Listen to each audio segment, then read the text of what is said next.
Welcome to the Connecticut Health Policy Project's video primers on Connecticut's healthcare system.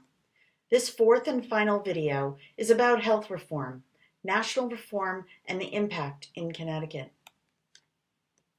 In March 2010, Congress passed and the President signed the Patient Protection and Affordable Care Act. Meant to fix much of the inequity, inefficiency, and waste in the current system, the bill is 906 pages long.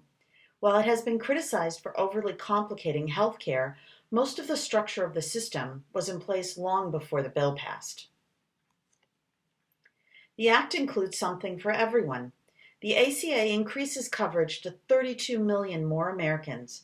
About 200,000 more Connecticut residents will have coverage by 2019.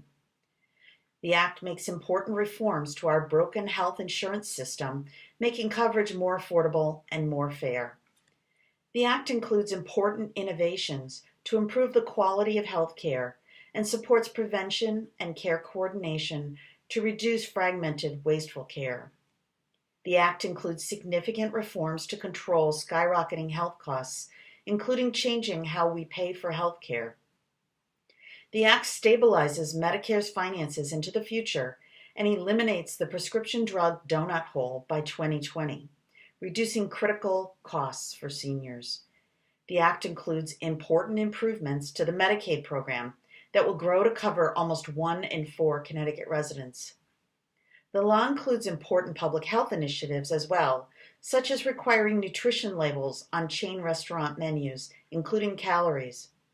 And the law reduces the federal deficit by $109 billion by 2022, according to the Congressional Budget Office.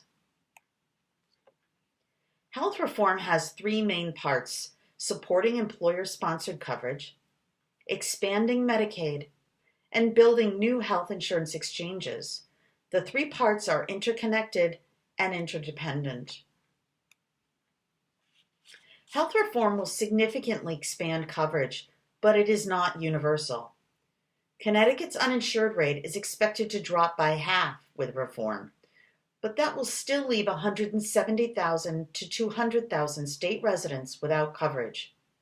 Medicaid will expand January 1st, 2014 to 133% of the federal poverty level.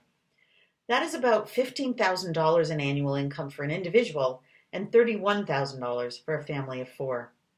It's expected that 130,000 state residents will become eligible for Medicaid on January 1st. People above these incomes, but below 400% of the federal poverty level, will qualify for subsidies to buy private health insurance, but only through the new state health insurance exchange now being developed. 400% of the poverty level is almost $46,000 for an individual and $94,000 in annual income for a family of 4. The subsidies will vary by income within that range. People closer to the top will receive smaller subsidies. Employers with over 50 workers must offer decent coverage or potentially face penalties. Some small businesses, however, are eligible for subsidies. Private health insurance coverage should become generally more available and more affordable for all individuals and businesses across the market. The ACA includes an individual mandate requiring that everyone, with some exceptions, must secure health coverage by January 1st, 2014, or face tax penalties. Exceptions include low income, religious objection, people without coverage for a short period, undocumented immigrants, and people whose coverage options cost more than 8% of their income. The penalty starts low in 2014, but phases up to higher levels in the future.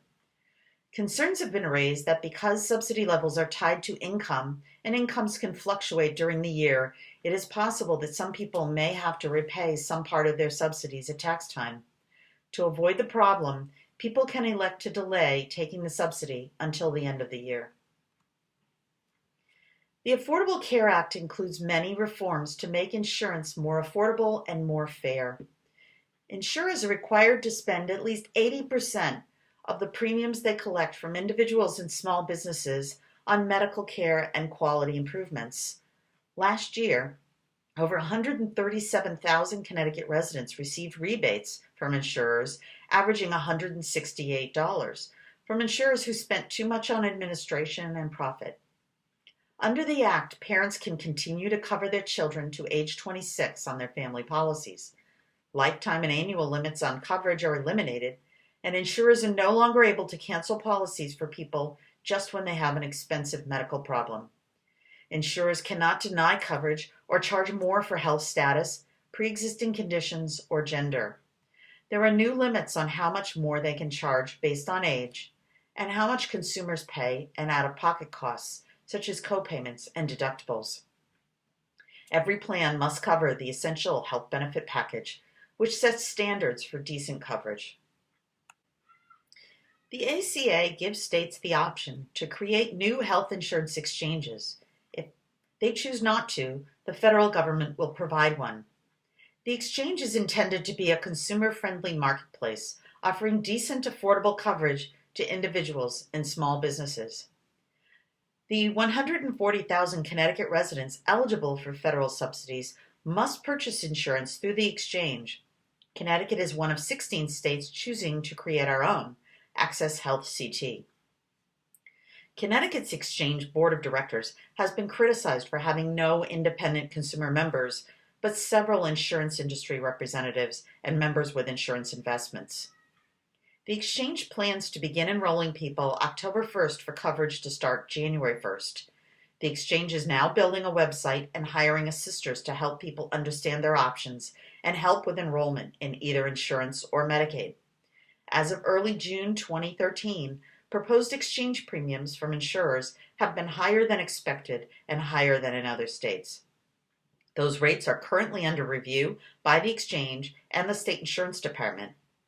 A bill died this year in the State House of Representatives that would have directed the exchange to negotiate lower rates with insurers. Negotiation has been successful in lowering rates in other states and for large employers. In addition to coverage and insurance reforms, the Affordable Care Act includes over 100 demonstration projects testing new quality and care delivery models. The law includes over $22 billion to fund innovations, such as medical malpractice demonstrations, research into the most effective treatments, and improving Medicaid payment rates to providers. The Act also includes important provisions and resources to ensure an adequate health care workforce.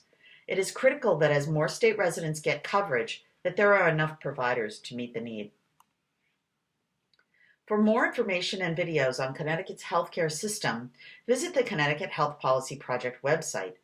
For updates on healthcare in Connecticut, follow our CT Health Notes blog. And to track our state's progress in health reform, visit the CT Health Reform